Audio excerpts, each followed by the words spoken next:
श्रावण के प्रारंभ होने पर ये पवित्र कथा आप जो श्रवण कर रहे हैं, ये हमारे जीवन में एक अलग सी ऊर्जा उत्पन्न करे।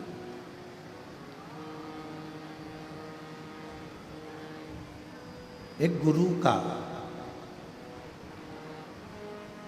और एक कथा का यही काम है।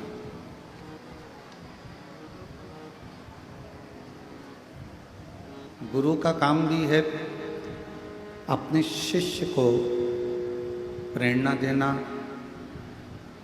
और प्रेरणा देकर उसको उसकी मंजिल तक पहुंचाना।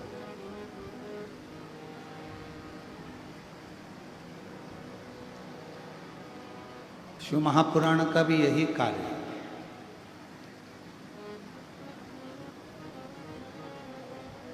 कि जितने भी शिव को मानने वाले हैं, भगवान शंकर की अविरल भक्ति को जानने वाले हैं, शिव कथा को श्रवण करने वाले हैं, भगवान शंकर की पवित्र कथा का लाभ लेने वाले हैं, वो इस कथा के माध्यम से थोड़ी सी प्रेरणा लेकर भगवान शिव की शरणागति तक पहुँचे। और तेरी कृपा बिना न हिले एक भी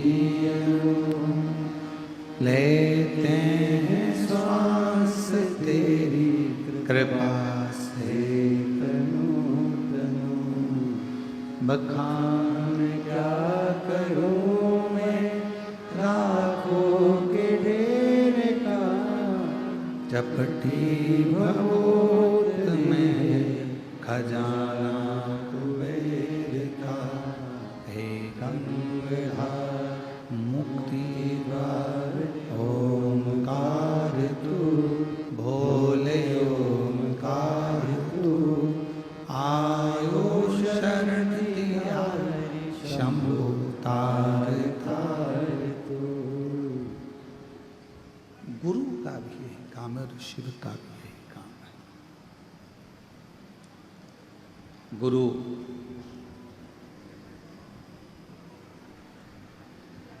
अपने शिष्य को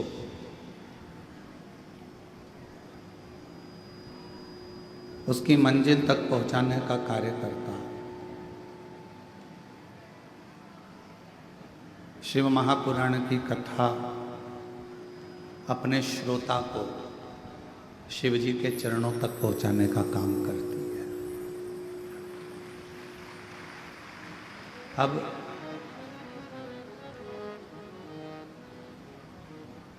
इस कथा को अगर सुनने के लिए बैठे हो तो इस कथा को शिव गुरु शिव महापुराण के रूप में श्रवण करें।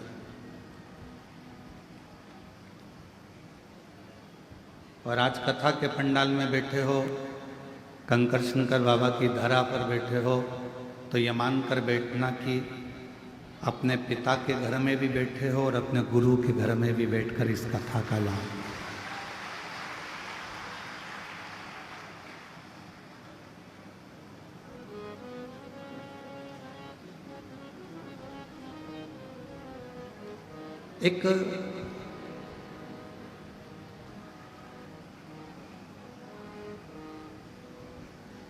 एक बार नंदी के मन में एक प्रश्न जागृत हो गया।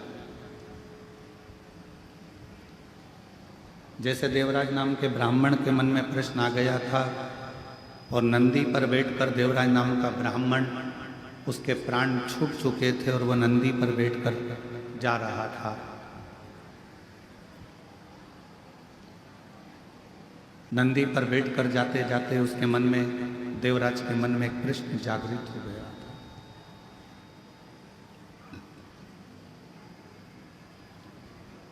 देवराज ने कहा था कि मेरे जीवन में मैंने कभी सत्य नहीं बोला,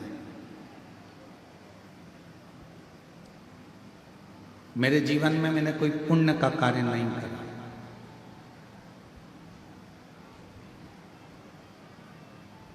देवराज ब्राह्मण कहता है ना मैंने सत्य बोला, ना मैंने कोई पुण्य का कार्य किया, और ना मैंने कोई वेद पढ़ा, ना कोई पुराण पढ़ी, ना कोई शास्त्र पढ़ा, और ना ही मैंने अपनी पूरी जिंदगी में कोई तीर्थ करा। मैंने कोई तीर्थ भी नहीं करा।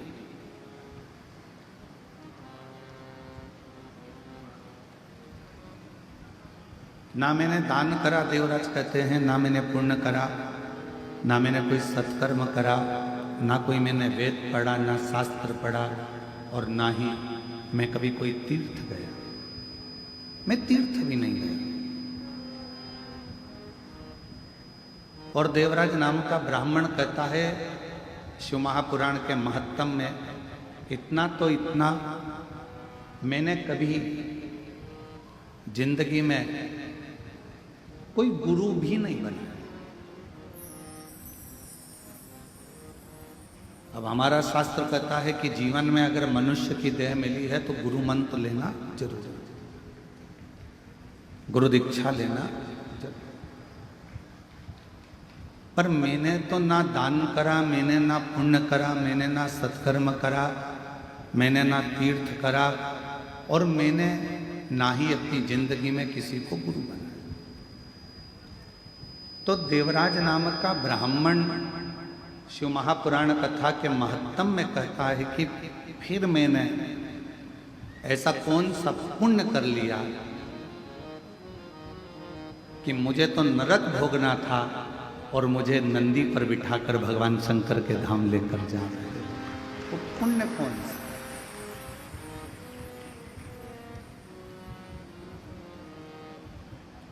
अब दुनिया के लोगों को लगता है कि ये शिव महापुराण के 24,000 श्लोक हैं, शिव महापुराण की 12 संहिता हैं, शिव महापुराण के करोड़ों करोड़ों शब्द हैं।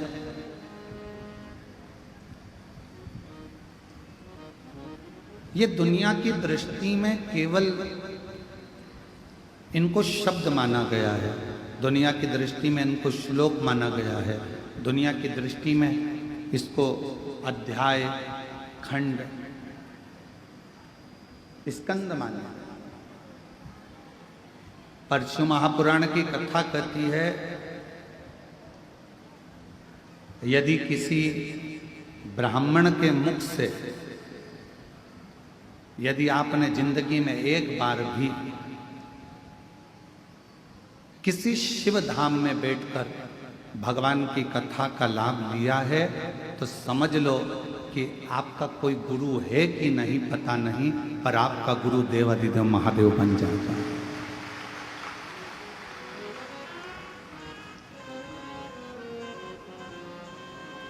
आपका गुरु शिव है। और मैंने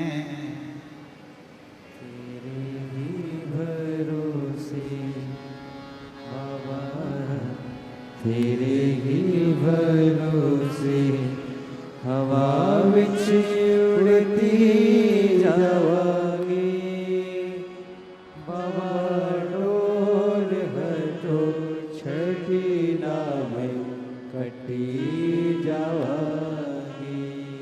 भोले मैं तेरी बदन शंभु मैं तेरी बदन हवा विच उड़ती जावांगी, बाबा डोल हटो छठी नाम कटी जावांगी।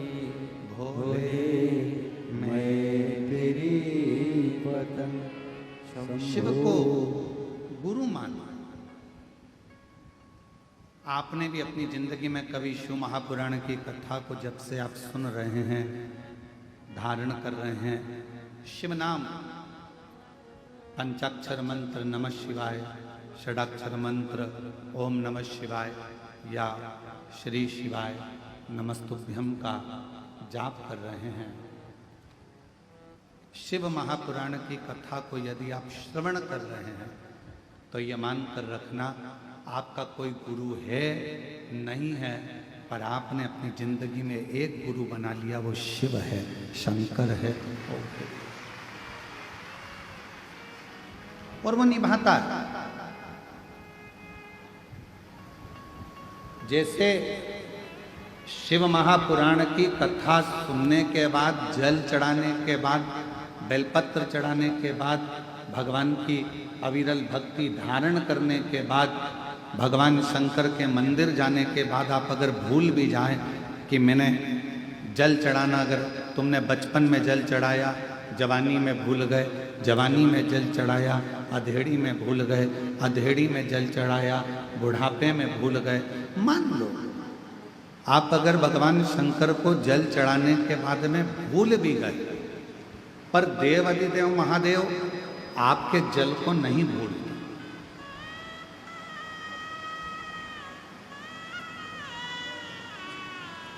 तुम चढ़ाए हो 1 लोटा, वो चढ़ा रहा है 1000 लोटा।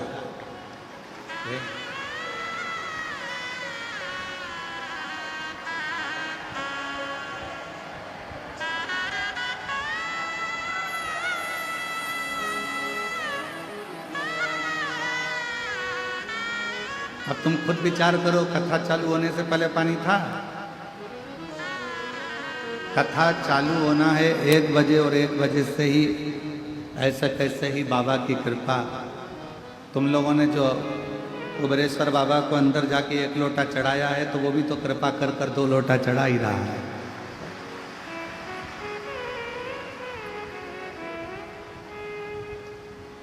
और तेरी कृपा का क्या है भरोसा, कब किस पर हो जाए, जरा सी हम पर कर दो, जरा सी हम पर कर दो। तेरी कृपा का क्या है भरोसा, कब किस पर हो जाए, जरा सी हम पर कर दो, ओ जरा सी हम पर कर दो। जिस पर भी हो गई तेरी कृपा करुणा, वो भव पार हुआ, भव पार हुआ। पापी हो चाहे जितना, उसका भी बाबा उद्धार हुआ, उद्धार हुआ। अजामिल गणिका जैसे तेरे मन को भार, जरा सी हम पर कर दो, ओ जरा सी हम पर कर दो। आप भी बोलो, तेरी कृपा का कब किस पर हो जाए, जरा सी हम पर कर दो, जरा सी कोई भरोसा नहीं। शिव गुरु कब कैसे कहाँ कृपा करता है, वो ही जान सकता। शिव गुरु कब करुणा करेगा, कैसे कृपा करेगा, कहाँ कृपा करेगा, ये वही जान सकता। और फिर निवेदन करें,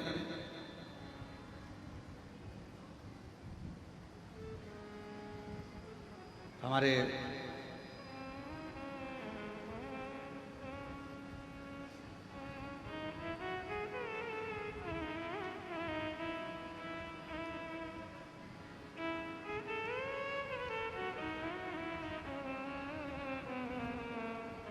बीटा अंबाला वाले मुदगल जी अभी बीच में जब आए थे, तो उन्होंने एक प्रश्न किया। मुदगल जी, आपका वो प्रश्न हमको स्मरण में है कि शिवजी स्वप्न में हर कभी आ जाते हैं।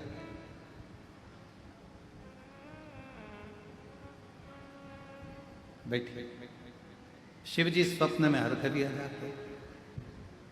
तो भगवान शंकर का स्वप्न आना अच्छा होता है कि बुरा होता है?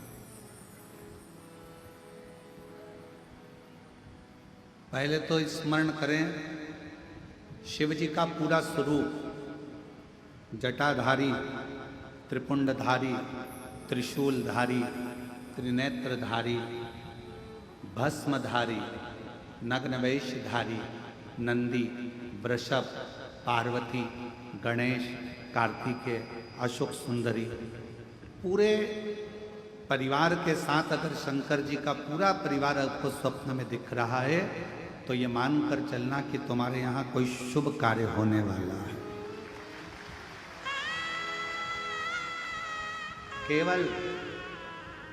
केवल और केवल भगवान शंकर त्रिशूल लेकर, त्रिपुंड लगा है, जटाजूड़ बांधे हुए हैं, भस्म रमी हुई है, मृगछाला पहने हुए हैं, बागंबरधारी है, रुद्राक्ष की माला है, चेहरे पर मुस्कुराहट है, अकेले शिव त्रिशूल के साथ नजर आ रहे हैं तो समझना कोई संकट आने वाला था, उसको टालने के लिए मेरा शंकर तुम्हारे स्वप्न में आकर खड़ा। और यदि भगवान शंकर का कोई शिवलिंग नजर आ रहा है, केदारनाथ, भीमा शंकर, महाकाल, कुबेरेश्वर बाबा, मल्लिकार्जुन, वैद्यनाथ, कृष्णेश्वर, या तुम्हारे घर के पास में जो शिवलिंग है वो भी, या कोई पुराना शिवलिंग जिसको तुमने कभी देखा ही नहीं है, तुम्हारे स्मरण में भी कभी नहीं आया, ऐसे शिवलिंग का अगर दर्शन हो रहा है तो ये समझ लेना कि शंकर भगवान आपके द्वारा कोई अच्छा कार्य करवाने वाले हैं और वो आपको प्राप्त हो, वो प्राप्त हो।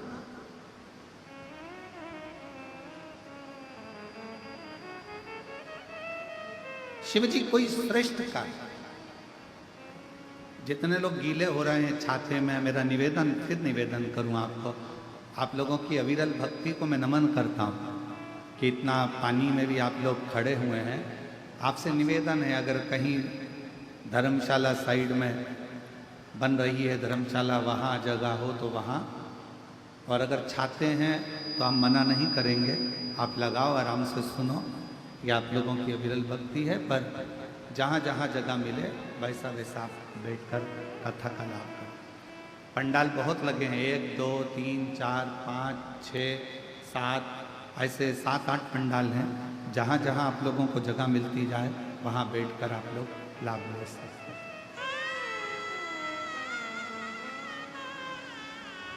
शिव कथा करें,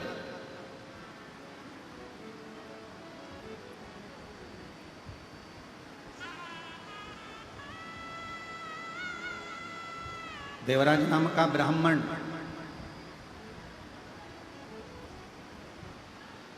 और उस देवराज नाम के ब्राह्मण का सबसे बड़ा क्रम कि ना मैंने कोई पुण्य करा, ना मैंने कोई दान करा, ना मैंने कोई सत्कर्म करा, ना मैंने कोई गुरु बनाया, ना कोई मैं तीर्थ गया, ना मैं कोई अच्छे कार्य के लिए गया। फिर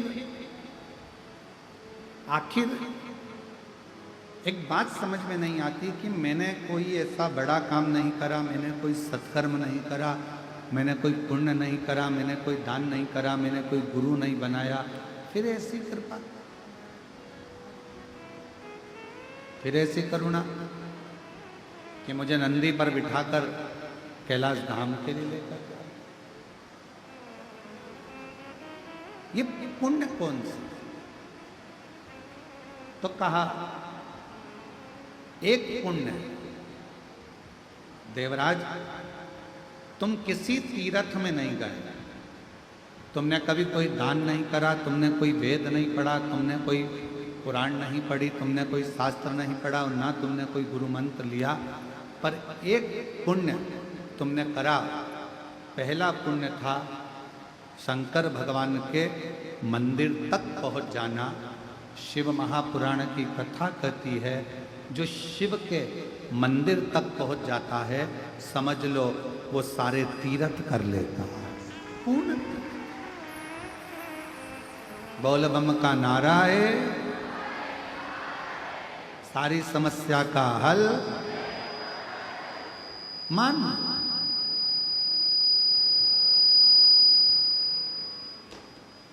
यदि कोई शिव मंदिर तक पहुंच गया तो समझ लो उसने सारे तीर्थ कर लिए। और मान लो देवराज नाम के ब्राह्मण से स्वयं नंदी कर,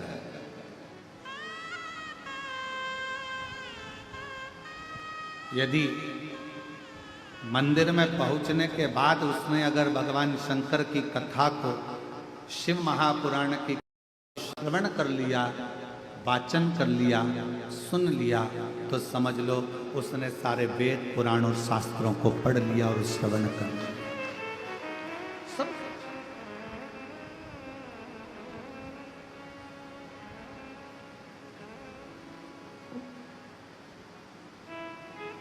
उसने श्रवण भी कर लिया, पढ़ भी लिया।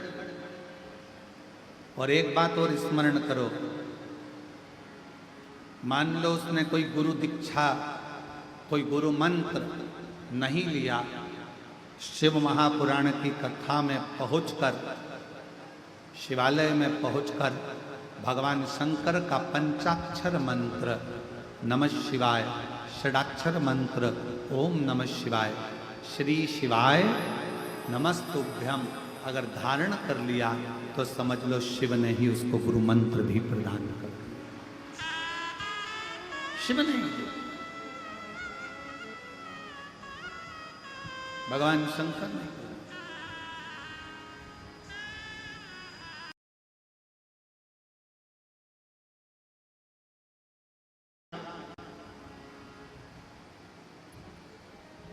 गुरु का काम भी मार्ग दिखाने का है और शिव महापुराण का काम भी मार्ग दिखाने का है।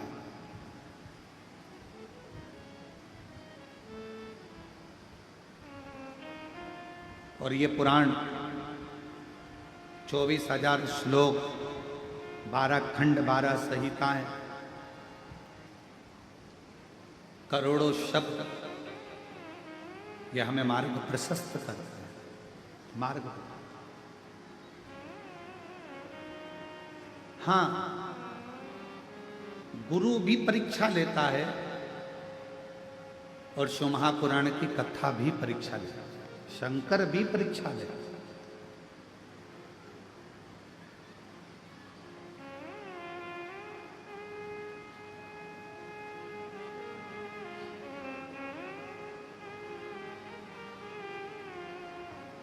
गुरु का काम है वो भी कभी कभी परीक्षा ले लेता है। एक गुरु जी अपने चेले को, बहुत सारे चेले बैठे थे, शिष्योहन बैठे थे, और गुरु जी ने उनको अपने भाव से कहना प्रारंभ करा कि अपना कार्य खुद को करना चाहिए, किसी दूसरे पर आश्रित नहीं रहना चाहिए। जो स्वयं का काम है वो स्वयं करो, दूसरे पर आश्रित मत रहो। ये गुरु जी प्रवचन में कह रहे। और फिर गुरु जी ने कहा, 3 ऐसे हैं जिनका कार्य स्वयं का मानकर किया जाता है। पहले नंबर पर माता, दूसरे नंबर पर पिता और तीसरे नंबर पर गुरु। माँ का अगर कोई काम है, माँ ने कहा कि मेरा ये काम कर दे, तो माँ का वो काम माता का नहीं है। अगर बेटे से कहा गया है तो वो काम बेटे का है।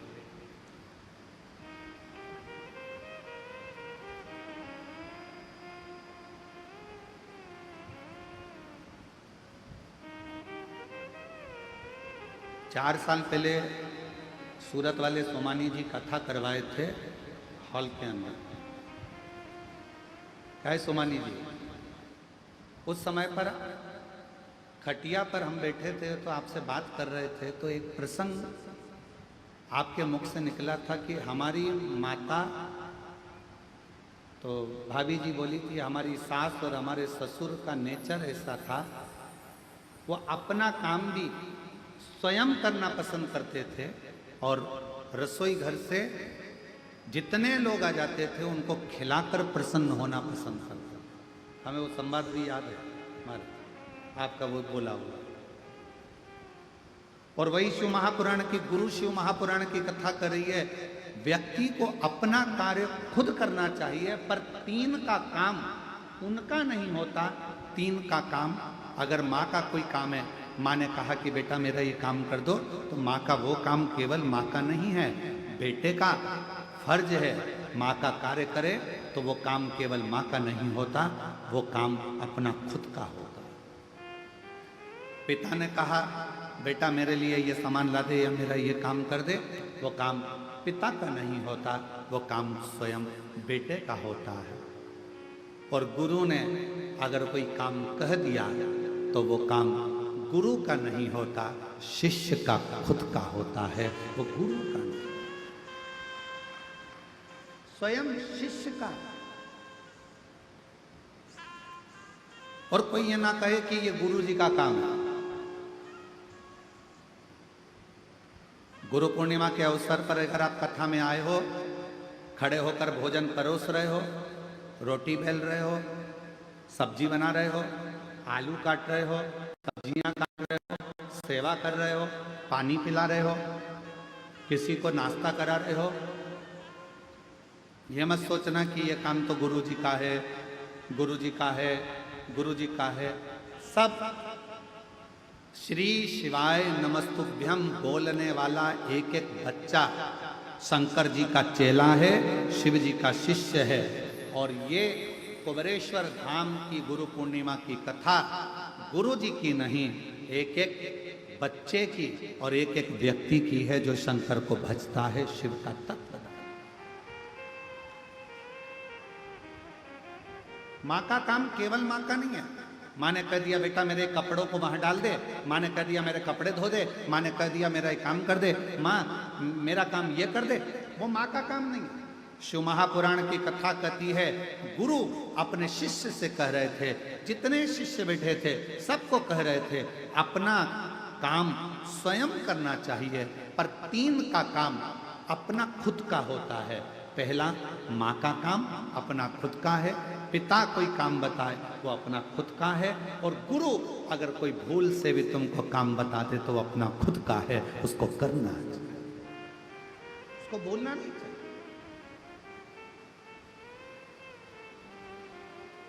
स्वयं करें।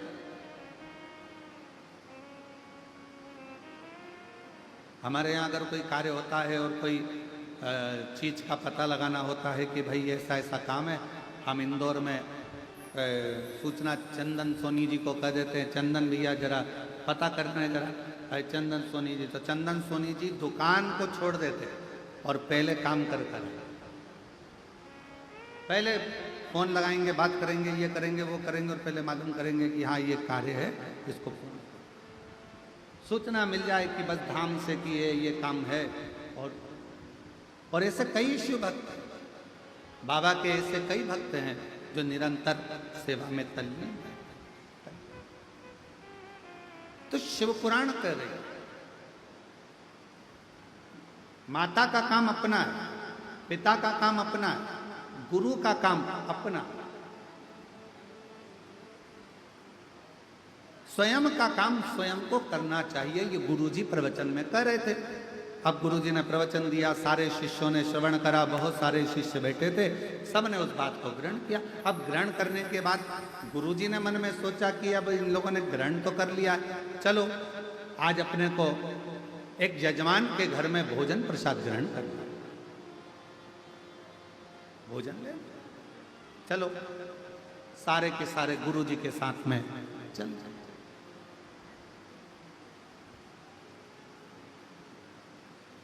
ओम नमः शिवाय, ओम नमः शिवाय, ओम नमः शिवाय, ओम नमः शिवाय। गुरु जी चले, चेले पीछे पीछे चले, सब मंत्र जाप करते करते जा रहे।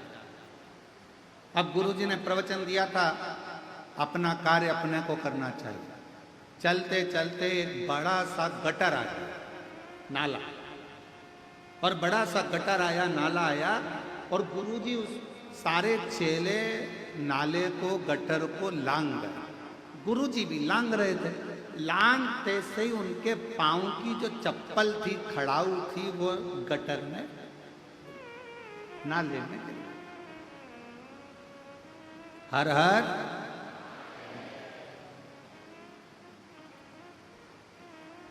अब वो चप्पल गिर गई, खड़ाऊ गिर गई गटर में, नाले में, और गुरुजी चिल्ला कर बोले, अरे मेरी खड़ाऊ, मेरी पादुका नाले में चली गई, गटर में चली गई। जितने चेले थे सब लोग तैयारी करने लगे। कोई कहने लगा एक काम करो, सफाई कर्मी को बुला के लाओ। गांव में गया, एक सफाई वाले को बुलाने गया। दूसरा डंडा लेने गया। तीसरा चिमटा लेने गया। चौथा कुछ लेने गया। सब यहाँ वहाँ भटक रहे। 15 मिनट हो गए, कोई खड़ा उन्हें निकाला। एक शिष्य सबको देख रहा था, गुरुजी को प्रणाम करा, गटर में उसने सोया, गटर में हाथ डाला, खड़ाऊ को निकालने लगा, पर खड़ाऊ उसके हाथ में नहीं। खड़ाऊ उसके हाथ में नहीं, पादुका उसके हाथ में नहीं। अब जब खड़ाऊ उसके हाथ में नहीं आई, पादुका नहीं आई, उसने अपने तन का वस्त्र उतार कर गुरुजी को दिया और गटर में कूद गए, नाले में कूद गए।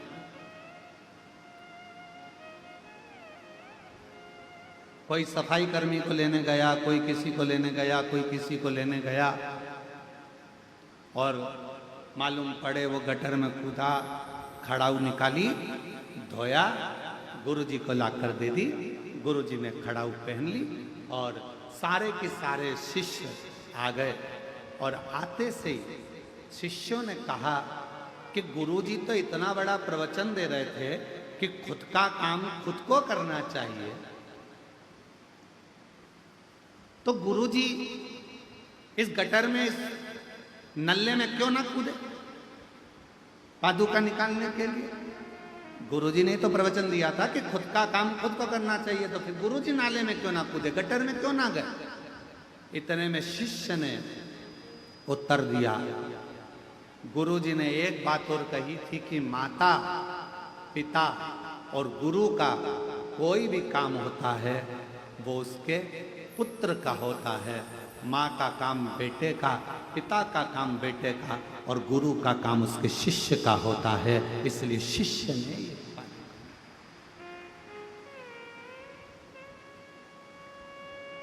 चल दिया, फिर चल दिया।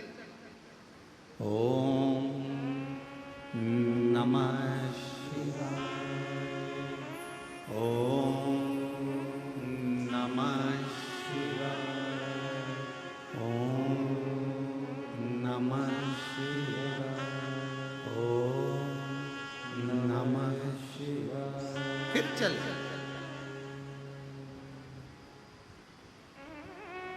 जजमान के यहाँ भोजन ग्रहण किया, वापिस लौट कर आ गए। गुरुजी को मालूम था सामने गटर है, चप्पल फिर चली जाएगी पादुका। उन्होंने अब की बार पादुका का हाथ में उठवाया, लांग गए, आश्रम पहुंच गए।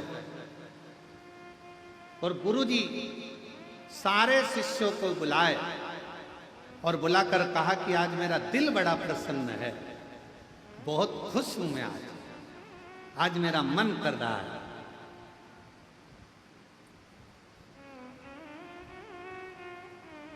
जिस शिष्य ने गटर में से मेरी पादुका निकाली है, मेरा मन करता है आज मैं उसे कुछ दूं। सारे चेले सुन्न हो गए। बताओ, अपने को क्या मालूम था, अपन निकाल देते, अपने को कुछ मिल जाता। सारे चेले बड़े, आज मेरा मन कर रहा है कि मैं गटर में से इसने मेरी पादुका निकाली है, मैं कुछ दूं। सबने ताली बजा दी, हाँ साहब गुरुजी देना चाहिए, देना चाहिए। और गुरुजी ने कहा, बेटा तूने मेरी पादुका गटर में से निकाली है, मेरी ये पादुका तू रख। शिष्य पादुका बहुत सावधानी से कथा सुनिएगा। गुरु शिव पुराण कथा चल रही है। शिव गुरु, गुरु जी ने पादुका उस चेले को दे दी। चेला पादुका को सिर पे लगाकर अपने कक्ष में ले गया। जितने स्टूडेंट थे, जितने शिष्य थे, सारे के सारे शिष्य उसको चिढ़ाने लगे। जो चप्पल गुरु के काम की नहीं थी वो चप्पल तुझे दे। जो पादुका गटर में गिर गई थी वो पादुका गुरुजी नहीं पहनते इसलिए तुझे दे दी।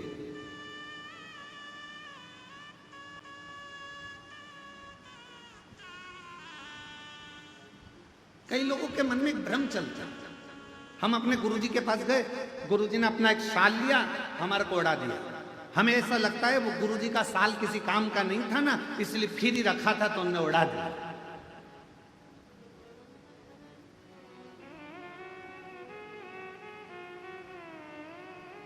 अब कौन समझाए, कौन समझाए कि गुरु का स्पर्श करा हुआ मात्र शाल ही क्या, गुरु का स्पर्श करी अगर मात्र एक अक्षत का दाना भी मिल जाए तो वो करोड़ों की पूंजी बन जाए। कौन उसको समझने वाला चाहिए।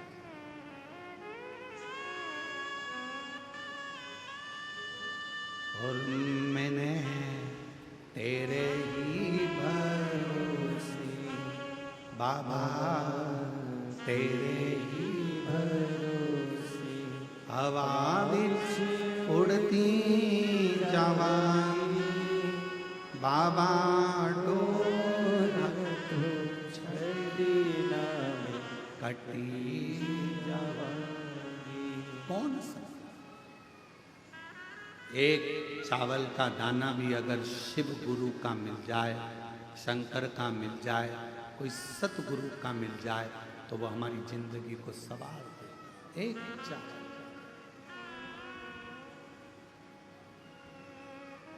अब लोगों की दृष्टि में क्या है, फालतू का साल पड़ा होगा, गुरु जी ने उठा के दे दिया।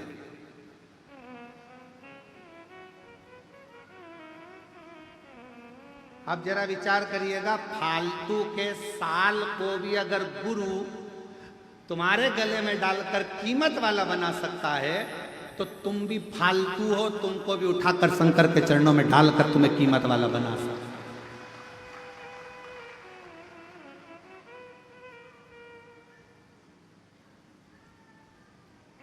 तुम भी ये सोचो ना कि हम भी, हो सकता है कि हमारे जीवन में ना जाने कितना पाप कर्म किया हो, कितना गलत कर्म किया हो, क्या क्या करा हो, हम भी अपने जीवन में हो सकता है ऐसे कि हमारी मंजिल तक नहीं पहुंच पा रहे, हम भी फालतू होंगे उस समय पर।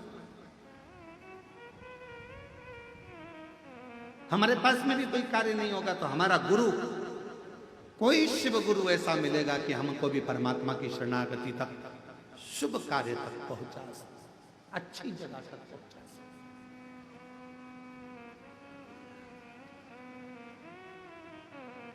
सारे मित्र चिल्लाने लगे, आवाज लगाने लगे, अरे अरे अरे, जो पादुका गुरुजी नहीं पहनने वाले थे, गटर में गिर गई थी, गुरुजी नहीं पहनते इसलिए वो पादुका तुमको दे दी। गुरुजी ने वो पादुका तुमको दे दी जो किसी काम की नहीं, गटर में चली गई, क्या करेगा ऐसी पादुका का? गुरुजी से कह देता हमको तो नहीं चाहिए, रखो तुम्हारे पास में। क्यों लेकर आ गया? उसने कहा मेरे गुरु के चरण की पादुका है, मेरे गुरु ने मुझे दी है, अब वो गटर की हो, चाहे हीरे की हो, वो चाहे सोने की हो, वो चाहे अंबारी की हो, पर मेरे गुरु की पादुका मेरे जीवन का सुख प्रदान कर मुझे। हम तो बाबा के भरोसे चलते हैं, हम तो बाबा के भरोसे चलते हैं, ये दुनिया वाले जलते हैं, ये दुनिया वाले जलते हैं, डमरू वाले के भरोसे चलते हैं, वो घड़तानी के भरोसे चलते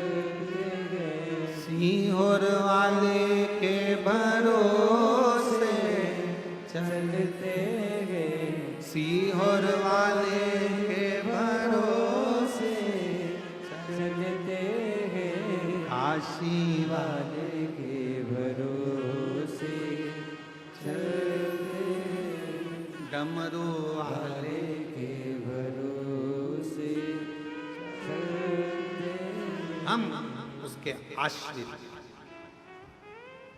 फिर मित्रों ने कहा गुरु जी की पादुकाएं गटर की है, नाली की है, करेगा क्या? क्या इसको तिजोरी में सेट के रखे, अलमारी में सजा कर रखेगा? क्या करेगा?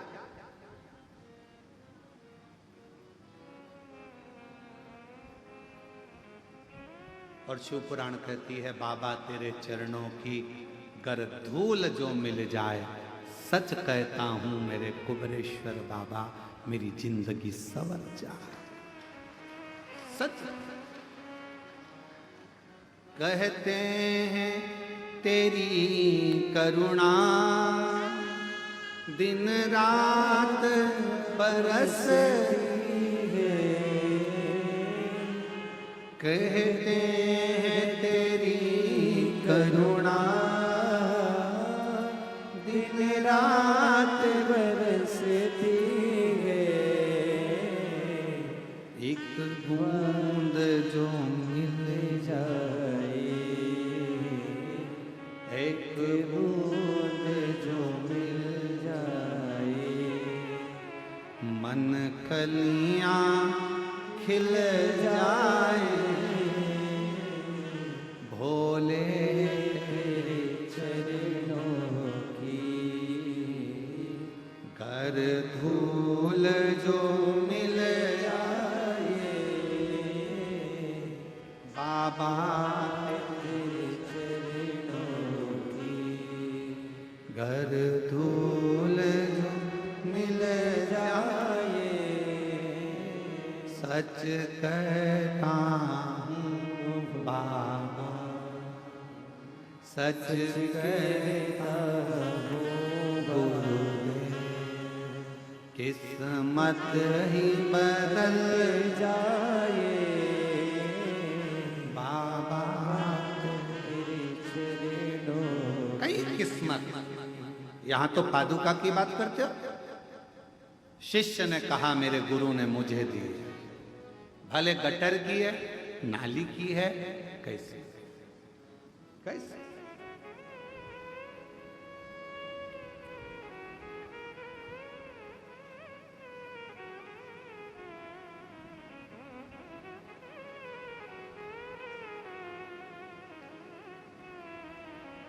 दंडवत करिए कभी आपने? जम के बोलो जरा। भगवान के सामने दंडवत करिए, प्रणाम कराए। आवाज नहीं आई, बोलो तो ठीक है। अब भगवान के सामने दंडवत करना है तो पहले तुम जगह देखोगे कि यहाँ गंदा हो रहा है, वहां थोड़ा सा कीचड़ है, थोड़ा सा फिर उधर से फिर दंडवत करो।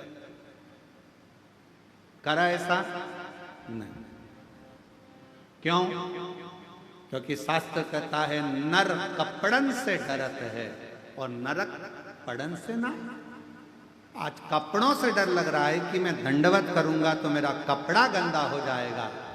शिव पुराण की कथा कहती है दंडवत करने में कपड़ा भले गंदा हो जाता है पर मन उजला हो जाता है। दंडवत करने में कपड़ा गंदा होगा चलेगा पर मन गंदा नहीं होना चाहिए। दंडवत करी कपड़ा हम विचार करते हैं यहां करूंगा गंदगी है, वहां करूंगा गंदगी है, वहां करूंगा।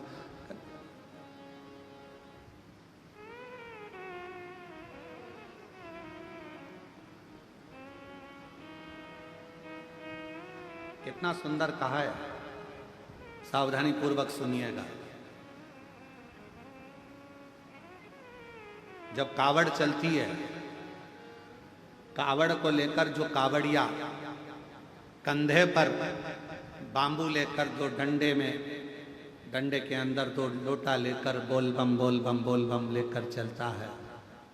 किसी का पीक थूक गुटका रोड पर पड़ा रहता है, अगर कावड़िया उस गुटके को लांग कर चले जाता है तो जिसने थूका हुआ होता है उसको मरने से पहले भोगना पड़ता है। कावड़ जाने वाले रास्ते पर कावड़िया जिस मार्ग से जाते हैं, कावड़िया जिस रास्ते से निकलते हैं, कावड़ जिस मार्ग से निकलती है, उस मार्ग को कई लोग अपने घर के दरवाजे पर भी अगर गंदगी है तो पानी डालकर साफ कर देते हैं कि कोई कावड़िया निकल कर जाएगा, शिव के लिए जल लेकर जा रहा है, शंकर को दिल से चढ़ा रहा है। हम नहीं जा सकते पर अपने मार्ग को स्वच्छ तो बना सकते। और कितनी सुंदर बात कही स्वयं माता पार्वती जी ने तुमरुका जी से प्रश्न किया था कि कावड़ सावन के महीने में क्यों भराती है? क्या कावड़ शिवरात्रि पर नहीं भरा सकती? 12 महीने नहीं भरा सकती? श्रावण के महीने में ही क्यों भराती है? क्योंकि भगवान तुमरुका जी ने कहा संसार में रहने वाला चाहे पशु हो, पक्षी हो, जलचर हो, चाहे मनुष्य हो, वो पृथ्वी पर गंदगी कर देता है। बारिश का पानी सावन में जब गिरता रहता है तो रोड मार्ग स्वच्छ होता रहता है। तो जिसने अगर कुछ गंदगी करी भी है तो उसको दोष नहीं लगता और कावड़ियां निकलता चले। श्रावण में कावड़ की महत्वता क्यों? क्या माघ महीने में कावड़ नहीं भर सकते? क्या बैसाख महीने में कावड़ नहीं भर सकते? क्या हम ज्येष्ठा महीने में नहीं भर सकते? कार्तिक में नहीं भर सकते? भादों में नहीं भर सकते? केवल श्रावण का महीना कावड़? उसका कारण केवल इतना सा है, जल वृष्टि होती रहती है, भूलवश कोई थूक कर चले गया, वो पानी से साफ हो जाता है। तो जिसने थूका उसको दोष नहीं लगता है। कावड़िया के चलने से पाप उत्पन्न नहीं होता, इसलिए श्रावण के महीने में ही कावड़ को भरा जाता है। ये शिव की उदारता, शंकर की करुणा। नहीं तो शिव जी के कावड़ तो बैसाख में भी बढ़ सकते थे, जिस समय लोग ठंडा पानी भरते हैं, भगवान को चढ़ाते हैं। और नहीं तो कई लोगों के मन में आता है कावड़ क्यों चढ़ा रहे हो सावन में, भगवान के ऊपर तो पहले से ही इतना पानी गिर रहा है बारिश का, क्या करोगे चढ़ाकर? पर कावड़ को श्रावण महीने में चढ़ाने का कार्य ही यही है कि मान लो कोई पक्षी है, उसने गंदगी कर दी, कावड़िया उलांग कर गया, पक्षी को दोष लगे, उससे अच्छा है श्रावण के महीने में जलवृष्टि होती रहती है और वह जलवृष्टि के कारण कावड़िया चलता रहता है, तो किसी को दोष नहीं लगता। बाबा के धाम पर जाकर अविरल जल को समर्पित करता है तो सुख का अनुभव करता है, सुख का।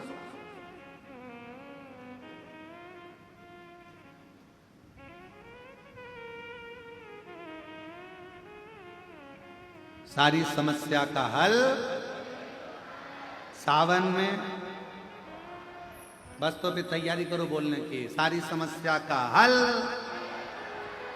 अरे फिर बोल गए 1 लोटा, सावन में 2 लोटा, सारी समस्या का हल 2 लोटा जल सावन।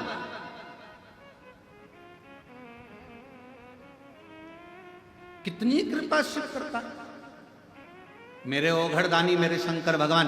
तो ये ना विचार करे कि गंदा है, गंदगी है। भगवान के सामने दंडवत करते समय ये विचार ना करा जाए। जब हम गिरि गोवर्धन नाथ जी की दंडोती परिक्रमा करे, सालों हो गए, तो गिरिराज बाबा की जब 21 किलोमीटर की दंडवत परिक्रमा सोते सोते सोते सोते दंडवत करते करते कोई स्थान ऐसा आता है जहाँ नाली भी निकल कर जाती है। अब 21 किलोमीटर में तो ढेरों स्थान पड़ते हैं, तो वहाँ दंडवत करते करते ये नहीं देखा जाता कि गटर की नाली है, बेकार स्थान है, किसी ने थूक दिया है, किसी ने गंदगी कर दी। नहीं, गिरिराज धारण प्रभु तुम्हारी शरणे, गिरिराज धरण प्रभु तुम्हारी शरणे। बोलते बोलते परिक्रमा 21 किलोमीटर की 9 दिन में धीरे धीरे पूरी करी। हम नर्मदा जी की परिक्रमा करने गए, बहुत पहले की बात है, बहुत लंबा समय है। जहाँ चले जाते कोई गंदगी भी है तो उसको लांगते लांगते भजन करते, माई नरब दे हर, माई नरब दे हर, माई नरब दे हर, माई नरब दे हर, माई नरब दे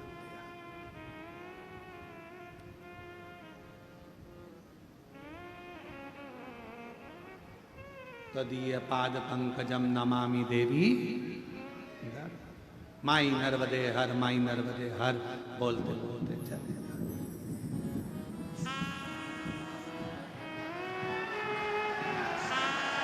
माई नर्मदे अब बोलते चले जाओ।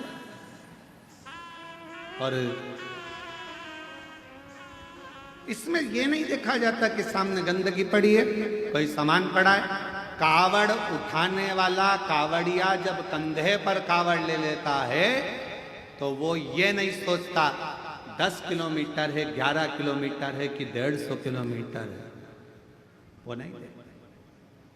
पिछले वर्ष सीहोर कुबरेश्वर धाम पर अमरावती से भी आगे से 350 से 400 किलोमीटर दूर से पैदल चलकर लोग कावड़ लेकर आए और अभी फिर आ रहे हैं।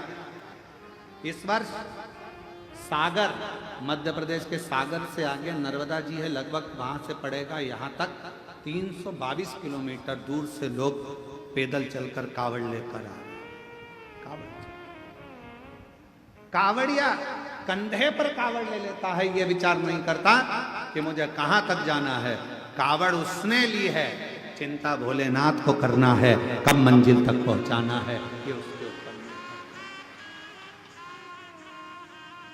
तो चल रहा, अगर मान लो ये नहीं देखा जाता कि ये गंदगी। अब कुछ शिष्य ने अपने मित्रों से कहा मेरे गुरुजी की पादुका है, मेरे गुरुजी ने दी है, वो गटर की है, नाली की है, कहाँ की है?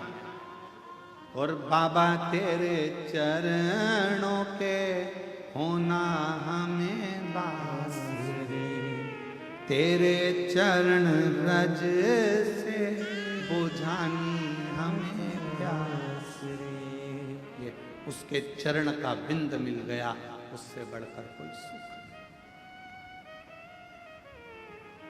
पादुका रख ली, शिष्य चिढ़ाने लगे, समय बीत गया, शिष्य लोग अपने अपने घर चले गए। ये भी पादुका लेकर गया। पादुका ले जाने से पहले इसने घर के अंदर बंदरबार बांधी, मेरे गुरु की पादुका आई है। पास में उसके मित्र रहते थे, उसके घर के माता पिता को कह दिया तुम्हारा लड़का पागल हो गया। गुरुजी ने जिस पादुका को गटर में गिरा दिया था वो गुरुजी पादुका खुद नहीं पहने, इसको दे दी, और वो पादुका तुम्हारा लड़का लाया है। उसने लाकर उस पादुका को एक श्रेष्ठ जगह पर पूजन के लिए रख लिया। बस रोज पादुका का पूजन करता। समय निकलता गया, 6 महीना, 8 महीना, 1.5 साल, 2 साल निकले। उसका ज्ञान बढ़ता गया, विद्वत्ता बढ़ती गई, वैभव बढ़ता गया। जब गुरु कृपा करता है तो फिर वैभव के साथ में धन देना प्रारंभ कर देता है। पहले तपाएगा। गुरु का काम, मेरे शंकर भगवान का कार्य, मेरे शिव तपाएंगे, गुरु तपाएगा। अरे जाओ भगवान के भरोसे रहो, करो मेहनत थोड़ी करो। अरे मैं तो हार गया। कितना सुंदर कहा है रामकृष्ण परमहंस जी ने स्वामी विवेकानंद जी को जब हारते हुए देखा। रामकृष्ण परमहंस जी ने जब स्वामी विवेकानंद को देखा कि इसका हृदय थोड़ा कछोट रहा है, थोड़ा टूट रहा है, अंदर से स्वामी विवेकानंद जी थोड़े से टूटते हुए दिखे, तो गुरु ने सोचा कि ये टूटे ना। रामकृष्ण परमहंस जी स्वामी विवेकानंद जी का हाथ पकड़कर समुद्र के तट पर ले गए, और रामकृष्ण परमहंस जी ने समुद्र के तट पर स्वामी विवेकानंद जी को बिठाया। थोड़ी देर में एक मछुआरा मछली पकड़कर जाल लेकर आया, बहुत सारी मछली थी। गुरु जी ने कहा देखो स्वामी विवेकानंद, इसमें 3 तरह की मछली है। पहली जो सोच रही है कि अब मैं मरूंगी, दूसरी निकलने का प्रयास कर रही है पर थोड़ी देर में वो हार जाती है, और तीसरी मछली बार बार निकलने का प्रयास कर रही है। इसमें 3 मछलियां हैं। बोलो स्वामी विवेकानंद, इनमें से कौन सी मछली जाल में से निकल जाएगी, बताओ। स्वामी विवेकानंद जी ने कहा गुरुदेव, वो तीसरे नंबर की मछली जो बार बार निकलने का प्रयास कर रही है, वो एक ना एक बार जाल में से निकल जाएगी। स्वामी विवेकानंद जी से रामकृष्ण परमहंस ने कहा, मनुष्य के जीवन में भी 3 पड़ाव आते हैं। दुख के समय में पहले नंबर की मछली की तरह मनुष्य होता है, हिम्मत हार जाता है, मेरा ये काम नहीं होगा, मेरा दुख कभी समाप्त नहीं होगा, मेरी तकलीफ नहीं मिटेगी, मुझे लगता है भगवान ने मेरी किस्मत में औलाद दी नहीं, मुझे ऐसा लगता है भगवान ने मेरी किस्मत में दुख ही दुख दिया है, हिम्मत हार कर बैठ जाता है। वो पहले नंबर की मछली है। दूसरे नंबर का स्वामी विवेकानंद, ये दूसरे नंबर की मछली वो है जो एक मनुष्य हिम्मत करता है, मैं आगे बढ़ूंगा, मैं आगे बढ़ूंगा, पर थोड़ी सी दूर चलने के बाद फिर लोग कह देते तेरा काम नहीं होगा, मुश्किल है, हिम्मत हार कर बैठ जाता है। थोड़ा तो बढ़ता है, फिर हिम्मत हार कर बैठ जाता है। ये दूसरे नंबर की मछली है। और तीसरे नंबर की मछली वो होती है, एक बार हिम्मत हारी, फिर बढ़ूंगी, फिर बढ़ूंगी, फिर बढ़ूंगी, मरते दम तक बढ़ने का प्रयास करूंगी, तो एक न एक दिन चाल से निकल जाऊंगी। दुख आया, तकलीफ आई, कष्ट आया, थोड़ा प्रयास करना। स्वामी विवेकानंद जी को 3 मछली से भगवान रामकृष्ण परमहंस जी ने अपने शिष्य को ज्ञान उपदेश दे दिया था कि तीसरे नंबर की मछली प्रयास करती रहती है तो मंजिल तक पहुंच जरूर जाती है। आप अपना प्रयास करते रहना। हिम्मत हारने वाले हो, सेकंड नंबर के जो लोग होते हैं, दूसरे नंबर की मछली जो होती है, लोगों ने कुछ कहा, हिम्मत हार गए, किसी ने ताना दिया, हिम्मत हार गए, किसी ने कुछ कहा, हिम्मत हार गए।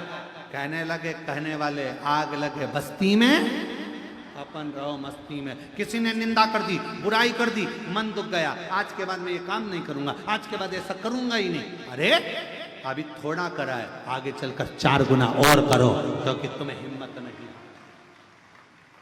तुम्हें हिम्मत नहीं आ रहा है। निंदा करने वाला निंदा करेगा, बुराई करने वाला बुराई करेगा, अपशब्द कहने वाला अपशब्द लिखेगा सोशल मीडिया में, अन्य जगह पर। उसका काम केवल एक है, तुम्हारे भीतर के विल पावर को तोड़ना, तुम्हारे भीतर के विश्वास को तोड़ना, तुम्हारे भीतर के विल पावर को, तुम्हारी मजबूती को तोड़ने के लिए लोग दिन भर सोशल मीडिया हो, अपशब्द लिखने से बाज नहीं आते और अपशब्द बोलने से बाज नहीं आते, पर भीतर से मजबूत रहना कि तुम शंकर के शिष्य हो, टूटने वाले नहीं। भीतर से मजबूत रहना, तुम टूटने वाले नहीं। ये मेरे शंकर का एक शब्द अपने भीतर उतार कर रखना कि 3 मछलियां रामकृष्ण परमहंस जी ने स्वामी विवेकानंद जी को दिखाई थी। पहली जो हिम्मत हार गई, मर गई, दूसरी आगे बढ़ी, फिर ठंडी होकर बैठ गई, और तीसरी बार बार प्रयास करती रही। 1 बार नहीं होगा, 2 बार नहीं होगा, 3 बार नहीं होगा। ये 11 जजमान बने हैं। 11 ही जजमान खड़े हो तो जरा, 11 जजमान खड़े हो गए। ये 11 जजमान बने। अब इनसे कोई पूछा जाए कि तुम जजमान पद लेने के लिए प्रयासरत थे? ये 11 जजमान कई बार सोच चुके, हम जजमान बनेंगे, हम जजमान बनेंगे, हम जजमान बनेंगे, और आज बाबा ने यहाँ कुबेरेश्वर धाम में यजमान बनाकर बिठा दिया। बैठिए, प्रणाम करता हूं। आज बाबा कुबेर भंडारी ने, विराजिए, बैठ, कुबेर भंडारी ने यजमान पद ग्रहण कराकर बिठा दिया। आपने हिम्मत हार ली, भगवान हमें तो दे ही नहीं रहा, भगवान हम पर तो कृपा कर ही नहीं रहा। करो अपना कर्म, अपनी मेहनत, अपनी लगन और शंकर पर किया गया भरोसा, एक दिन तुम्हें भी यजमान बनाकर बिठाएगा, ये निश्चित है। हिम्मत नहीं हार। हम तो बाबा के भरोसे चलते हैं, हम तो बाबा के भरोसे चलते हैं। और जब हिम्मत करोगे, एक दृढ़ता अपने भीतर, और शंभु शरणे पड़ी मांगू घड़ी दुख काटो दया करी दर्शन आपो। शंभु शरणे पड़ी मांगू घड़ी रे घड़ी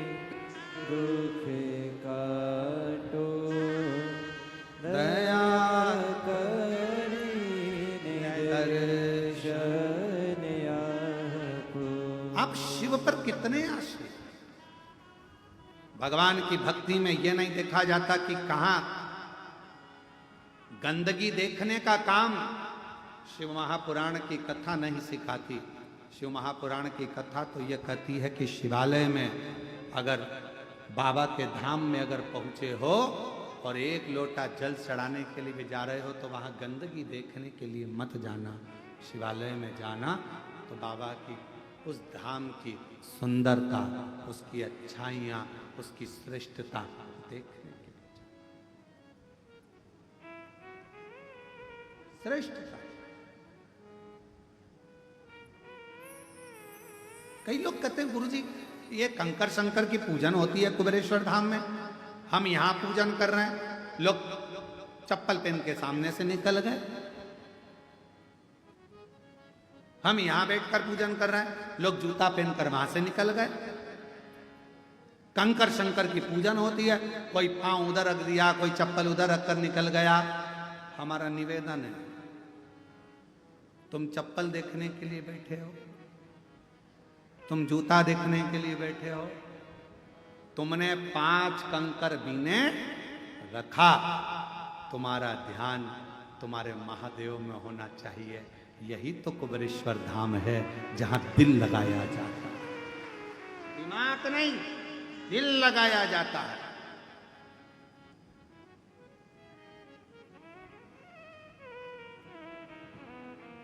प्रेम प्यार दिल से होता है कि दिमाग से होता है? जम के बोलो जरा। 1 2 3 4 5 6 7 8 जितने पंडाल के बैठे हो सब बोलो, काय से होता है? दिल से। दिमाग से प्यार होता तो सोच लेते, पर आज के जमाने का जो संबंध होता है वो दिमाग से होता है। लड़के वालों के 2 पेट्रोल पंप है,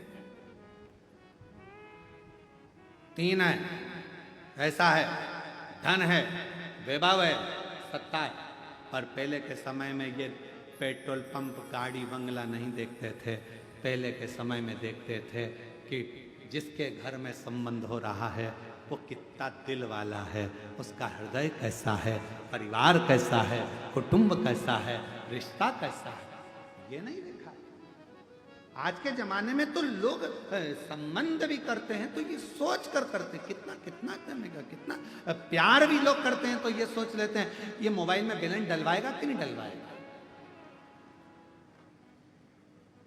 और अगर मालूम पड़े थोड़ा सा बैलेंस मोबाइल में नहीं डाला या लैपटॉप नहीं दिलाया या कुछ भी नहीं दिलाया तो ब्रेक, हम तो बोले ही नहीं, आवाज वहां से आ रही है ब्रेक का, हम तो बोले ही नहीं है, वहीं से आवाज आ गई। सब चतुर हो गए, वो सब होशियार, उसी समय तुरंत कर दिया ब्रेक, संबंध नहीं रखना, खत्म था। उसने स्विच ऑफ करा, मोबाइल पटका। अब ये दिल से प्रेम नहीं था, ये केवल दिमाग से था कि इससे कुछ प्राप्त करना है, इससे कुछ लेना है। गुरुजी से संबंध कैसा निभे? तो कहा दिल से। गुरुजी के पास जाओ, ये सोचकर मत जाना कि गुरुजी मुझे कुछ देंगे। यहां तक कहा गुरुजी अगर आपको सम्मान भी ना दें तो भी गुरु गुरु है, समझ कर देगा सम्मान भी, और कभी कभी नहीं भी देगा। हो सकता है कि तुझे कुछ और देना हो, वो गुरु ही जान सकता है। गुरु कई लोग कहते थे गुरुजी हमारे सामने से निकल कर गए, पर गुरुजी ने ना हेलो करा, ना हाय करा और ना बाय करा। क्या करे? तुम किसके लिए आए हो? उस ओघड़दानी के लिए, शंभू के लिए। कई लोग कहते हैं हमने कंकर शंकर की पूजन करी, वहां से कोई जूता पहनकर निकल गया, चप्पल पहन के निकल गया। तो किसके लिए आई थी? शंकर जी के लिए। किसके लिए पहुंची थी? शिव जी के लिए। अगर शिव के लिए आई है तो कंकर में शंकर को देख, सामने से जो जूता पहनकर गया उसका जूता क्यों देखे? क्यों?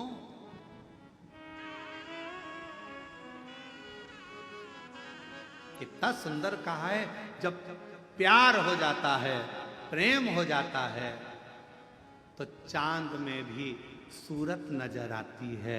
उसी तरह जब प्रेम हो जाए तो कंकर में भी शंकर नजर आता है। शिव शिव।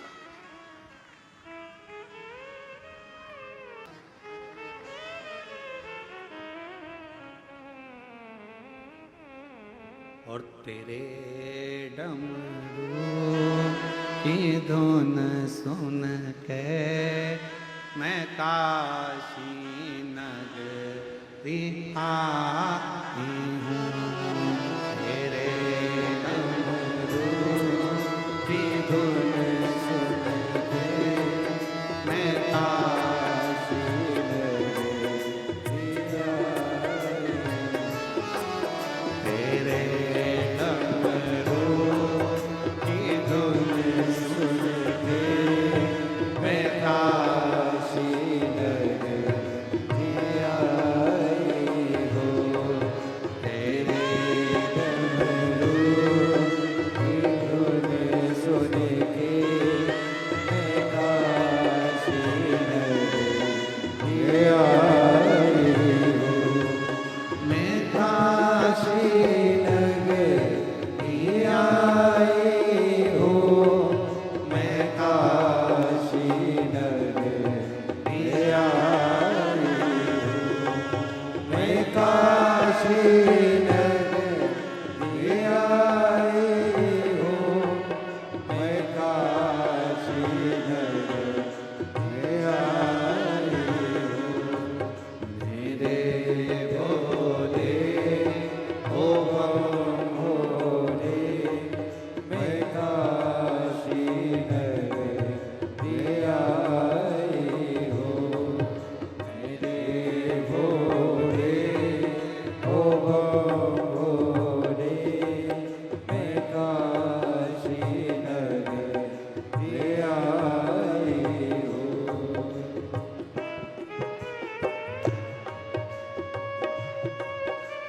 इस बेटी की किडनी खराब हो गई थी। डॉक्टर ने पूर्ण तरह से किडनी को डैमेज बता दिया था। अब पूर्ण तरह से स्वस्थ है। एक बार जोरदार ताली बजाओ। बेटी पूर्ण तरह से।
अवश्य कहें, दिल से प्रार्थना करें, बाबा को भाव से हृदय से पुकारें, शिव जी को अपने मन का भाव अवश्य करें, हृदय से प्रार्थना करें, बाबा से दिल से बाबा से विनय करें, निवेदन करें। जहाँ जगह मिले वहाँ बैठकर शिव जी को अपने मन का भाव साथ में बोलेंगे सभी लोग, हृदय से प्रार्थना।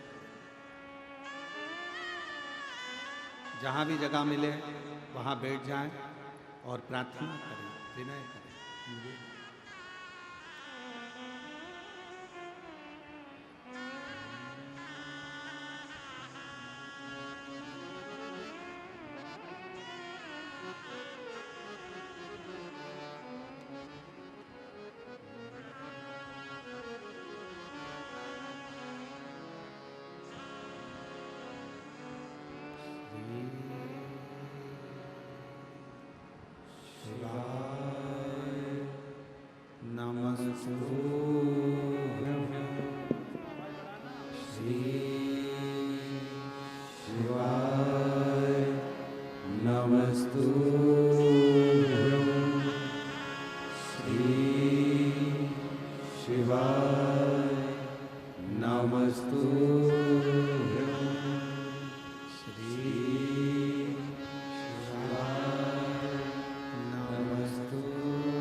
भोला सब दुख काटो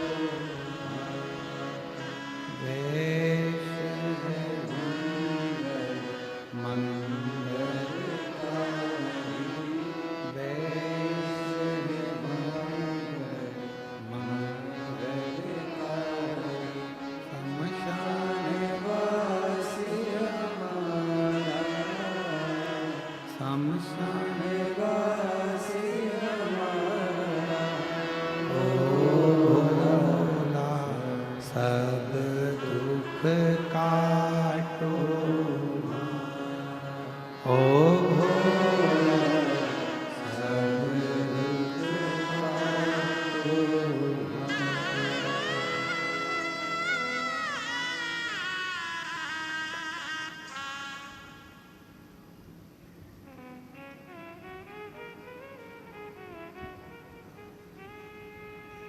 बाबा देवादिदेव महादेव भगवान शिव ओगरदानी त्रिकालदर्शी कैलाशी विनाशी शंकर की कथा कर रहे हैं। शिव महापुराण की कथा वर्णन कर रहे हैं।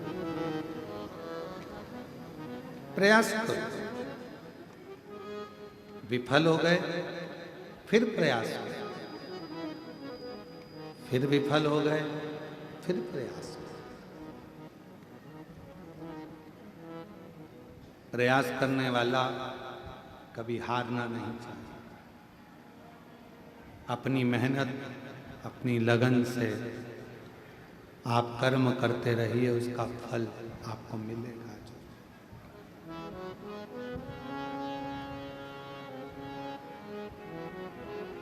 गुरु की खड़ाऊ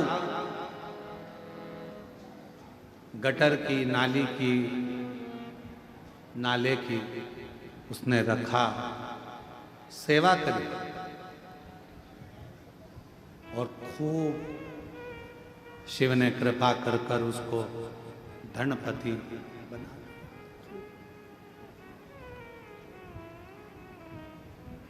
अब एक दिन सारे मित्र मिल गए, शिष्य मिल गए, उन्होंने कहा तू इतना वैभवपति इतना धनपति कैसे बन गया? उसने कहा तुम्हारी दृष्टि में वो गटर की नाले की पादुका थी, खड़ाऊ थी, पर मेरी दृष्टि में मेरे गुरु के चरण की धूल थी जिसने मुझे दिया। मेरी जीजियों, मेरे जीजाओं, बेटियों, बेटाओं, मेरी माताओं, मेरे भाई, मेरी बहनों, एक निवेदन आप सबसे, यदि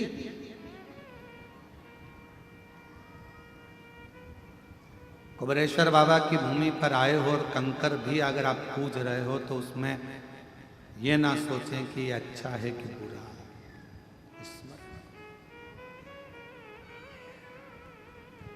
सबसे पहले तो भोलेनाथ जी को धन्यवाद देना कि तुम्हें कुबेरेश्वर बाबा की धरा पर बुलाया, और दूसरा धन्यवाद देना कि तुमको 5 दिवसीय शिव महापुराण की कथा सुनाई, और वो भी कब? जब सावन का महीना प्रारंभ हो रहा है उसका, और आषाढ़ी महीने का विराम होने जा रहा है। आषाढ़ी एकादशी आएगी, पूरा विश्व देवसोनी एकादशी का भी स्मरण करता है, आषाढ़ी एकादशी का भी स्मरण करता है, और उस समय पर पूरा कामकाज भगवान वैकुंठ अधिपति नारायण अपना पूरा कामकाज भगवान शंकर को देकर विश्राम करने के लिए चले जाते हैं। आराम।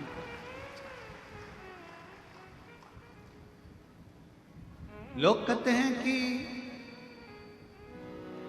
चातुर्मास 4 महीना भगवान का भजन करने का बिल्कुल, पर यदि ये 4 महीना अगर किसी का है तो मेरे देव अधिदेव वो कहते जो सिंहासन पर बैठा राज उसका।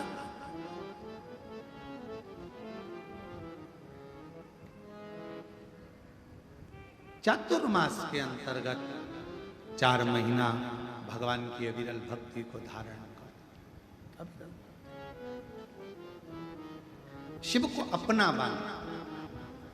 जैसे देवराज नाम के ब्राह्मण के मन का संशय स्वयं नंदी ने मिटा दिया था, उसी तरह पार्वती जी के मन का संशय भी स्वयं तुमरुका जी ने मिटा दिया। स्वयं तुम हे तुमरुका, यदि कोई संसार सागर में जन्म लेता है, पृथ्वी पर आ जाता है और मान लो भूलवश उसने कोई गुरु मंत्र, कोई गुरु दीक्षा, कोई गुरु नाम नहीं लिया, तो उस जीव का कल्याण कैसे कैसे? और फिर निवेदन है, पानी पीना छान और गुरु करना जान। 50 बार सोचना कि हम जिस गुरु से गुरु दीक्षा ले रहे हैं, गुरु मंत्र ले रहे हैं, वो गुरु से हम गुरु दीक्षा प्राप्त कर रहे हैं, वो हमें उलझाएगा कि सुलझाएगा? जिस गुरु से हम गुरु मंत्र ले रहे हैं, क्या वो केवल अपने तक बांध कर रखेगा कि भगवान शंकर के धाम तक, शरणागति तक पहुंचाएगा? ये सोच।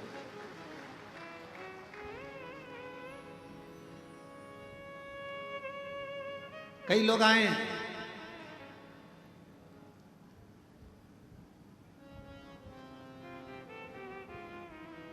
जब गुरु पूर्णिमा आती है तो कई लोग, समीर से किसी ने मोबाइल पर पूछा कि गुरु मंत्र में क्या लगेगा,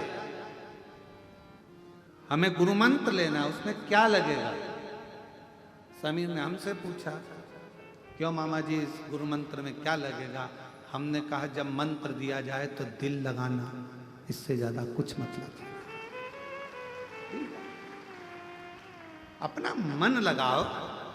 हमारे गुरुजी ने जब हमारा ब्रह्म संबंध कराया था, श्री विठलेश राय काका जी महाराज, 1008 श्री विठलेश राय काका जी महाराज, जब हमारा गुरु दीक्षा हुई, जब हमारा ब्रह्म संबंध हुआ, हमारे हाथ में तुलसी का दल रखकर ठाकुर जी की शरणागति में जब लेकर खड़ा किया, तो उन्होंने एक ही शब्द कहा था, मिश्रा, सामने भगवान है,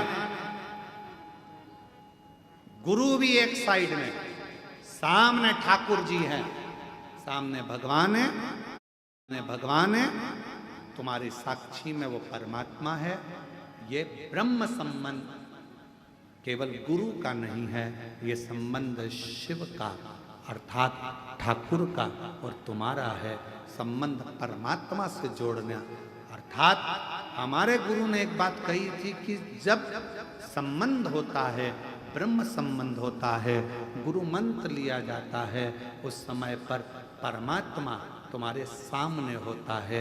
गुरु तो उस परमात्मा तक पहुंचाने वाली एक सीढ़ी होता है, एक लक्ष्य बनाने वाला होता है, सीढ़ी तक पहुंचाता है। गुरु का काम क्या है? क्या करा? कुबरेश्वर धाम के लोग कहते हैं सियोर वाला महाराज, सियोर वाला महाराज, सियोर वाले महाराज ने करा क्या? केवल एक काम करा, आप अपने घर से 1 लोटा जल लेकर शंकर के मंदिर तक जाओ, अपने घर के पास में जो शंकर का मंदिर है वहां लेकर जाओ, बस यही मूल है। क्या लगेगा गुरु मंत्र में? तो कहा केवल दिल लगेगा गुरु मंत्र में। आप जब मंत्र लो, कई लोग आते हैं मंत्र लेने के लिए, क्या लगेगा? केवल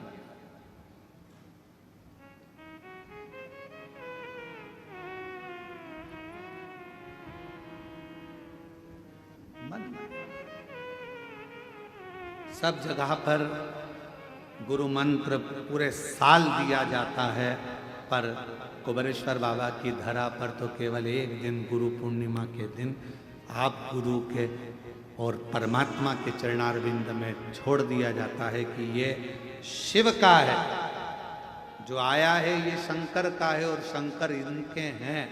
हम तो बीच में इनका संबंध, जैसे शादी के समय पे पंडित जी नहीं होते, तुम्हारा ये बांध देते हैं गठजोड़ा, बंधन बांध देता है। गुरु का काम बस इतना ही है, शंकर से तुम्हारा संबंध बांध दिया जाए। और कभी फेरे में क्या होता है, कभी लड़की आगे होती है, कभी लड़का आगे होता है। उसी तरह कभी भक्त आगे चले तो कभी मेरा भोलेनाथ आगे चले, संबंध निभा चले। ये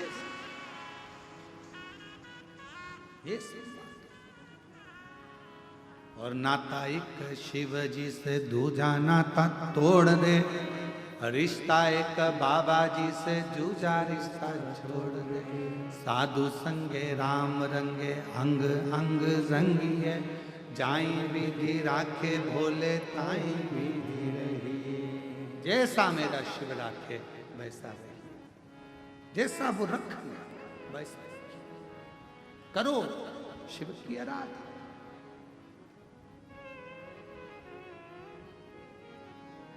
देवराज के मन में भी प्रश्न था, जैसे पार्वती जी के मन में प्रश्न आया कि संसार में आने के बाद मनुष्य की गति का क्या, उसका अगर गुरु दीक्षा नहीं, गुरु मंत्र नहीं तो उसकी गति क्या। तो कह दिया तुमरुका जी ने, जो शिव महापुराण की कथा को सुनता है, शिव को जो भजता है, एक लोटा जल जो शंकर भगवान को चढ़ाता है, उसने जिंदगी में आकर गुरु मंत्र नहीं भी लिया तो भी उसका गुरु शिव हो जाता है। शंकर उसका गुरु शिव है।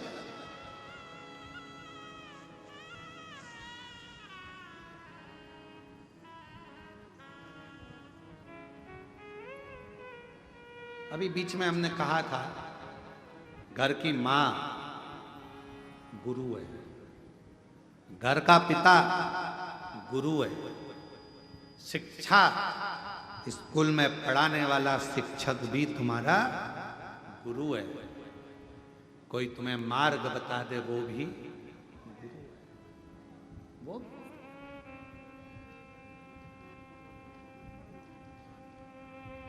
कभी कभी ऐसा होता है, तुम आ रहे थे, कहाँ जा रहे हो, सीहोर, मार्ग भटक गए, रास्ते में गाड़ी रोकी, किसी से पूछा क्यों भैया, हमें सीहोर जाना है।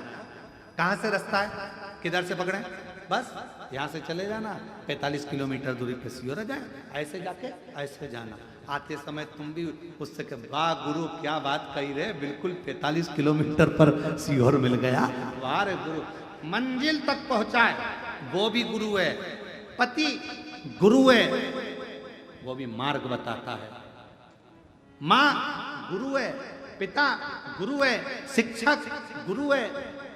और एक तुम्हारी उलझन में भी कोई आकर तुम्हें घर में बैठे थे और कोई तुम्हें मार्ग बताकर चले जाए कि ऐसा कर लो, वो भी किसी गुरु से कम नहीं है।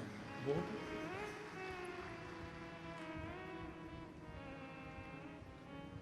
कितना सुंदर शिव महापुराण की कथा में तो कितने गुरुओं का वर्णन कहा गया। दत्त भगवान के तो 24 गुरुओं का स्मरण कराया गया।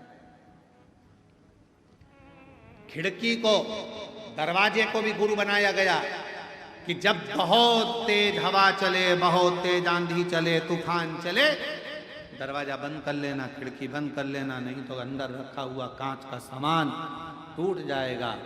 और दरवाजा जब हवा ना चले खोल कर रखना, थोड़ी हवा अच्छी आती रहेगी।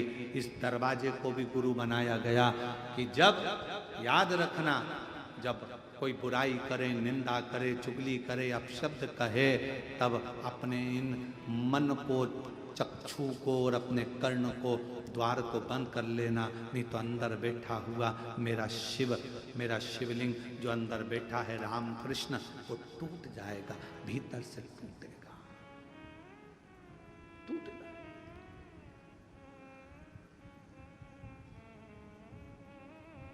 मन में जिसको बिठा कर रखो, वो राम कृष्ण शिव, वो विश्वास के रूप में बैठा है। और विश्वास ही नहीं टूटना चाहिए। अंदर बैठा हुआ शिव विश्वास है, मेरा राम मेरा कृष्ण विश्वास है, ये टूटना नहीं चाहिए।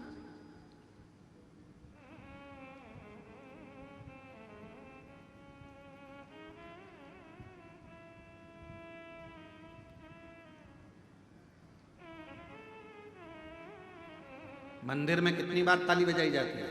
शिव मंदिर में जम के बोलो, शिव मंदिर में 3 बार ताली का नाद किया जाता है। भृंगी ने करा, क्यों?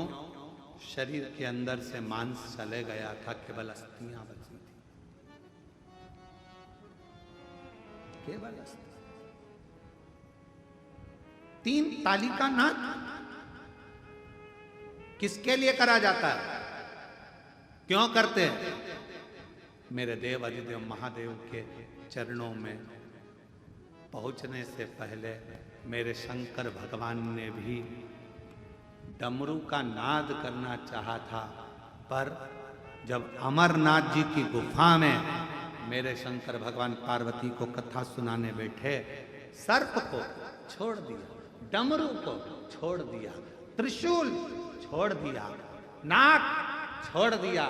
अगर अमरनाथ जाने वाले जितने यात्री होते हैं उनको ये सब पहाड़ी मिलती है, डमरू पहाड़ी, सर्प पहाड़ी, सब मिलेगा, सब कुछ मिलेगा, सब छोड़ा। चंद्र को भी त्याग दिया, कुछ नहीं था। नंदी को भी त्याग दिया, केवल पार्वती जी थी, शिव जी थे। तो भी शंकर को लगा कोई कथा ना सुन ले, इनको उड़ाने के लिए 3 ताली बजाना है। शंकर भगवान ने भी 3 ताली का नाद करा पार्वती को कथा सुनाने के लिए। क्यों पार्वती? क्योंकि पूर्व में मैं तुझे कथा सुनाने के लिए बैठता था, कहीं तुझे निंद्रा, कहीं काम, कहीं कुछ कुछ भीतर उत्पन्न होता चले जाता था। सती बनकर तुझे कथा सुनाने ले गया, तेरा चित्त नहीं लगा, अहम आ गया था। गौरा बनी, कथा सुनाने लेकर गया, तेरे भीतर थोड़ी अभिमत्ता आ गई थी, तेरे भीतर कुछ ना कुछ आते रहा। अब की बात 3 ताली का नाद करूंगा, जिससे तेरे अंदर कुछ अगर आएगा भी तो वो भाग जाएगा। और जो ताली बजाई तो सबसे पहले पक्षी भाग। वो पक्षी कौन सा है? कहा अहंकार का, अभिमत्ता का, अभिमान का, तृष्णा का। ये पक्षी भागना चाहिए। कोई कोई लोग कह देते हैं मंदिर में ताली बजाओ तो शंकर जी डिस्टर्ब हो जाते हैं। अरे ओ विद्वानों, तुम्हारी बुद्धि को कौन खा गया? ईमानदारी से बोलना। मैं साइड वाले को बोलता हूँ एक बार ताली बजाए तो डिस्टर्ब नहीं होगे, ध्यान जाएगा कौन बजा रहा है, ध्यान जाए। अगर इतनी सी ताली से महादेव डिस्टर्ब हो गए तो तेरा क्या होगा कालिया? इतनी सी ताली से। जो साधना में लगा रहता है, जिसको जगाने के लिए कामदेव बाणों पर बाण छोड़ता है, तो समाधि नहीं टिकती। वो तुम्हारी ताली से समाधि डिस्टर्ब हो जाएगा।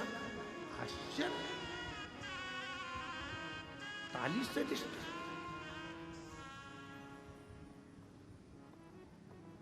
चित्त लगता, मन, हृदय शिव।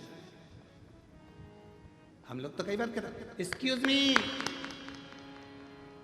प्लीज, मैं हूं। कई लोग चिल्ला कहते हैं हेलो,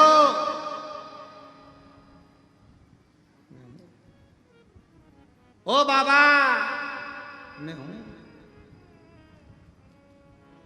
उसी तरह बाबा के धाम में 3 बार ताली बजाने से हम शिव जी से कहते हैं बाबा हमारे भीतर के अहंकार, काम, आसक्ति, लोभ, तृष्णा सब हट जाए और मेरा मन आपके चरणों में लग जाए, आप मेरे, मैं आपका हो जाऊं। इससे ज्यादा कुछ नहीं।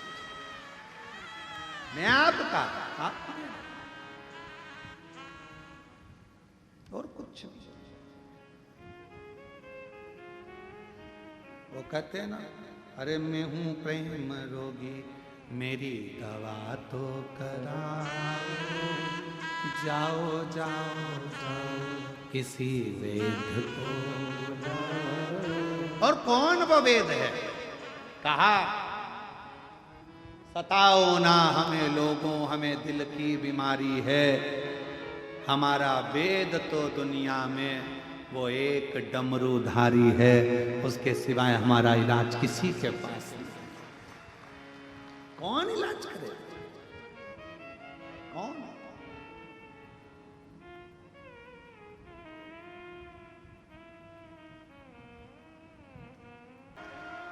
वो पूर्ण। जिस पंडाल की मिट्टी में इतना बल होगा, उस पंडाल में बैठे हुए शिव भक्तों में कितना बल होगा, जरा विचार करिए। कितना बल। कई लोग कहते हैं शंकर भगवान पे चढ़ा हुआ जल नहीं पीना चाहिए। शिव पुराण के अंदर विद्धेश्वर संहिता में लिखा, शिव जी पे चढ़ा हुआ जल का 3 बार आचमन करने से कायिक, वाचिक और मानसिक 3 पाप एक क्षण में समाप्त हो जाते हैं, एक क्षण में। कोई कहे कि शंकर पर चढ़ी बेलपत्र मत खाओ, हम कहते हैं बेलपत्र नहीं, शंकर भगवान से औषधि मांग कर लाओ। बेलपत्र नहीं, औषधि दीजिए। हमें रोग है और तुम डॉक्टर बन जाओ, हम मरीज हैं, हम जानते हैं तुम बाबा हो हमारे। बाप अपनी बेटी को दुखी नहीं देख सकता, हमारा स्वास्थ्य तुम ही ठीक करोगे। हम डॉक्टर को भी शंकर मानते हैं, तो उसका भी शंकर आपको मानते हैं, आप हमें बेलपत्र दो। कोई कहता है शिव पर चढ़ा मत खाओ, हम कहते हैं अपने बाप का चढ़ा हुआ अवश्य लीजिए, अपना पिता है वो, उससे औषधि मांग कर खाइए, वो अपना बाप है। लोग कहते हैं चढ़ा हुआ खाओगे पाप लग जाएगा। मांस खाने में पाप नहीं लगता, तंबाकू खाने में पाप नहीं लगता। आज तक किसी ने नहीं कहा कि तंबाकू खाओगे तो पाप लगेगा, मांस खाओगे तो पाप लगेगा, ये खाओगे तो पाप लगेगा। भगवान का चढ़ा खाने में पाप लग सकता है? नहीं, अपना बाप कभी नाराज नहीं होता। लोग कहते हैं शिव रुद्र के देवता, क्रोध करते हैं। क्रोध तो घर के पिता को भी आता है। कब बच्चा जब गलती करे तो पिता को क्रोध आता है, पर कुछ देर का उसके बाद तो उसको गोदी में बिठाकर रसगुल्ला खिलाता है। क्यों चिंता? पिता है, जगत का बाप। शिव को अपना मानो, शंकर को अपना मानो। बस याद रखो, किसी को गलत मत बोलिए और गलत चीज मत खाइए। बाकी का भगवान पर चढ़ा तो बेलपत्र और जल खूब प्रेम से शिव को मान दिल। हम अपने पिता से औषधि ले रहे हैं, हम रोगी, वो हमारा डॉक्टर है, उसका नाम महामृत्युंजय है। महामृत्युंजय। अब ये पत्र देखिए, उसमें लिखा कि मिट्टी ले गई। बहन दिल्ली में बुरारी में हो रही कथा, बाबा पर प्रार्थना करी, बेलपत्र लेकर वहां की मिट्टी लेकर, और वो मिट्टी, केवल मिट्टी। लोग कहते हैं शिव महापुराण की कथा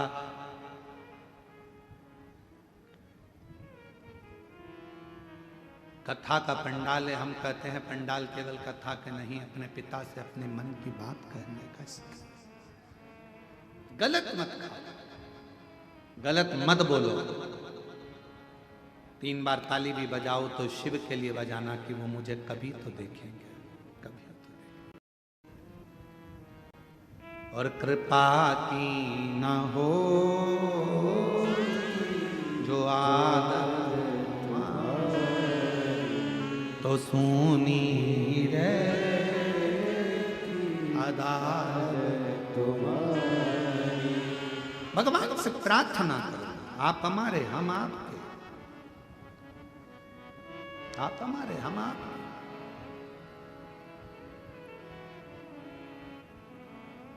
बड़ी कृपा है, बड़ी करुणा है। शिव जी ने नंदी को, पार्वती जी ने तुमरुका जी से सुना, देवराज नाम का ब्राह्मण शिवधाम को गया। चंचुला देवी का पति बिंदुक प्रेत योनि में आया मरने पर, उसकी मुक्ति का जतन क्या है? तो कहा कलिकाल में संसार सागर में केवल एक शिव महापुराण की कथा ऐसी है, कोई सुनकर भी जाएगा तो उसके रास्ते में जितने जितने कोई मरकर भी चला गया होगा, धोगति में भूत प्रेत बनकर भी घूम रहा होगा, तो शिव कथा सुनकर जाने वाले के शरीर की तरंग से, हवा से उसकी मुक्ति होती चली जाए। सुनो और हृदय से श्रवण कर कथा। चंचुला देवी ने अपने पति के मुक्ति के लिए, मोक्ष के लिए तुमरुका जी के मुख से शिव महापुराण की कथा सुनी।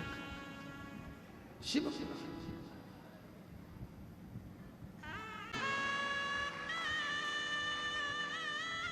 ये शिव तत्व है। इसको शिव की कृपा करते, करुणा। कहा बाबा के धाम जाना, चलो शिव तत्व। कथा सुनी, कथा का जजमान कौन बने? तो कहीं ईश्वर जी गोरा जी के रूप में शिव पार्वती बने। ये 11 जोड़े नहीं, ये 11 जोड़े नहीं, ये 11 रुद्र हैं जो शंकर पार्वती के रूप में कथा को श्रवण करने के लिए यजमान पद ग्रहण करते। लोग कहते 11 जजमान, 11 जजमान नहीं, 11 रुद्र मेरे शंकर, 11 रुद्र के रूप में मेरे जो शिव विराजमान, ये उनका आनंद।